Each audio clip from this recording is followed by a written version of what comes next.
kas mano požiūriu yra kokybiška kosmetika.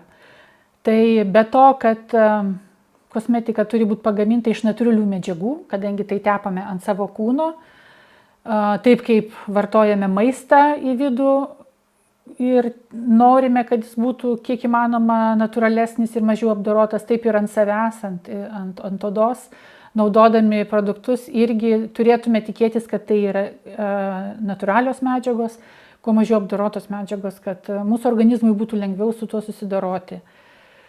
Tai vėlgi, tepant sintetinę kosmetiką ant savo odos, mes organizmą nuolat laikome uždegimo stadijoje, kuomet organizmas ir oda turi nuolat kovoti, atsikratyti tų sintetinių medžiagų ir patiria nuolatinį stresą.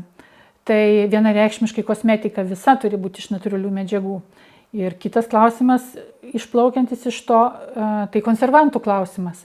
Taip kaip maistą valgydami ir rinkdamiesi mes tikimės, kad jame būtų kuo mažiau konservantų, kad kuo mažiau biocidinių medžiagų, kurios neigiamai veikia mūsų organizmo natūralią mikrobiotą. Taip ir tepdami ant savęs, ant odos kosmetikos produktus, irgi turėtume atkreipti tai dėmesį ir nenaudoti arba kuo mažiau naudoti biocidinių produktų. Nes konservantai ir yra ta medžiaga, tai yra biocidas, kuris užmuša mikrobus. Jis nesirenka, ar patogeniniai mikrobai ant odos auga, ar normalūs, gerieji mikrobai, jisai užmuša visus ir todėl labai nukenčia mūsų natūralus odos apsauginis barjeras, mikrobiologinis apsauginis barjeras. Tai renkantis kosmetiką, pirmiausia, galbūt netgi sakyčiau, tos kosmetikos rinktis kuo mažiau, naudoti kuo mažiau ir palikti odai pačiai tvarkyti su visais iššūkiais. Na ir jeigu jau pasirinkom naudoti kažkokį tai produktą, tai rinkimės tą, kuriame nėra konservantų.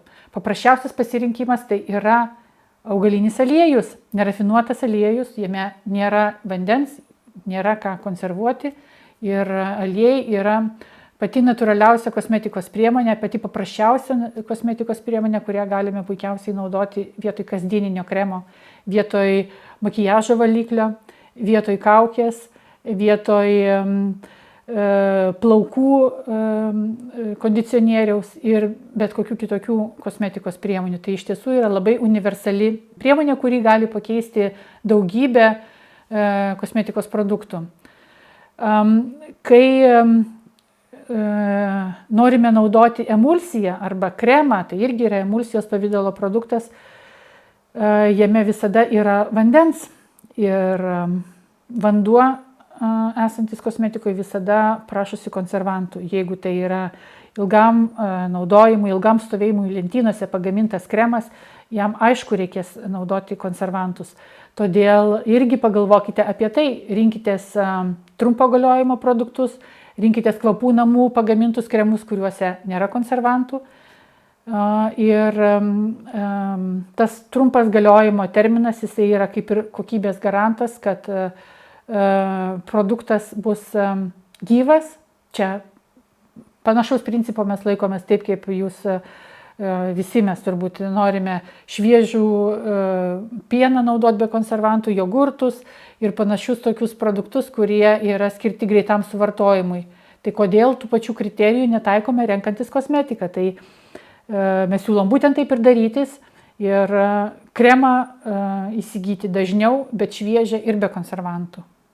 Jeigu norite įsigyti tikrai šviežią kosmetikos produktą, šviežią veido kremą, tai būtent tai kvapų namuose mes galim jums pasiūlyti, nes mes ne tik pačios kūrėme kosmetikos formulės, naudodami dažnai vietinės žaliavas, pačios rinkdamos augalus, distiliuodamos juos ar ekstrahuodamos, bet ir kartu ir gaminame juos savo laboratorijoje.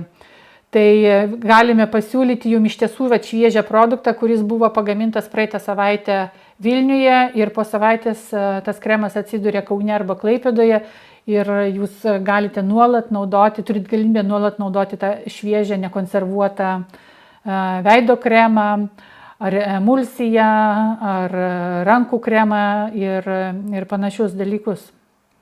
Ir beje, tai yra iš tiesų gana retas dalykas kosmetikos pasaulyje, nes dažniausiai kosmetikos produktus gamina pagal užsakymą įmonės, kurios teikia tokias paslaugas, kosmetikos formulių kūrimo ar gamybos paslaugas. Žodžiu, kad dauguma kosmetikos ženklų, prekinių ženklų, tai nėra ta kosmetika, kuria gaminama laboratorijoje to prekinio ženklo, o jinai yra kuriama white label, užsakomosios gamybos principais. Kodėl mes laikomės to principo, kodėl mes nenorime konservantų naudoti savo produktuose ir nenorime, kad tie konservantai patektų ant jūsų odos? Todėl, kad tai yra pagrindinė odos dirginimo priežastis, dažniausia alergijos priežastis. Kontaktinės alergijos kosmetikos produktams, nes konservantai yra labai agresyvios medžiagos, kurios sutrikdo mūsų labai svarbų odos apsauginį mikrobiologinį barjerą. Mūsų oda yra apaugusi gerosiomis bakterijomis, virusais, tokia ekosistema, kuri ne tik kaip fizinis ar kaip cheminis barjeras, bet ir kaip mikrobiologinis barjeras mus saugo nuo išorinių blogų patogenų, nuo išorinės aplinkos. Ir tiek, kiek, pavyzdžiui, yra kreipiama dėmesio žarnyno mikrobiotai ir kaip yra akcentuojama jos sąryšis su tam tikrom lygom, kaip svarbu yra palaikyti tą sveikatą ir higieną žarnyno mikrobų, lygiai taip pat svarbu yra palaikyti sveiką odos mikrobiotą. Tai konservantai yra didžiulis ir didžiausias priešas tos sveikos odos mikrobiotos. Todėl mūsų pagrindinis yra principas, kiek įmanoma išsaugoti ir pagelbėti tai mikrobiotai. Geriausia, ką galim padaryti, tai odos netepti niekuo, bet iš tiesų nenori gyvenant miestuose, gyvenant taršos sąlygomis, nepakankamai geriant vandens, oda patiria iš tiesų daug tų iššūkių, kada reikia ir minkštiklių, reikia drėkiklių naudoti, reikia emolientų naudoti, tai tų kosmetikos kremų, balzamų neišvengsime dažnu atveju, ar prausiklių naudojimo.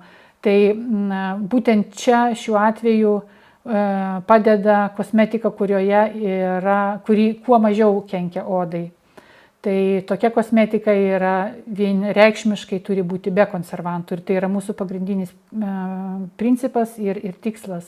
Ir kad mes galėtume jums pasiūlyti kosmetiką be konservantų, kremus be konservantų, mes turim juos gaminti nedidelėm partijom, čia pat vietoje. Ir kad po savaitės ką tik rankom pagaminta produkcija pasiektų jūs ir Vilniuje, ir Kaune, ir Klaipėdoje, ir kituose miestuose.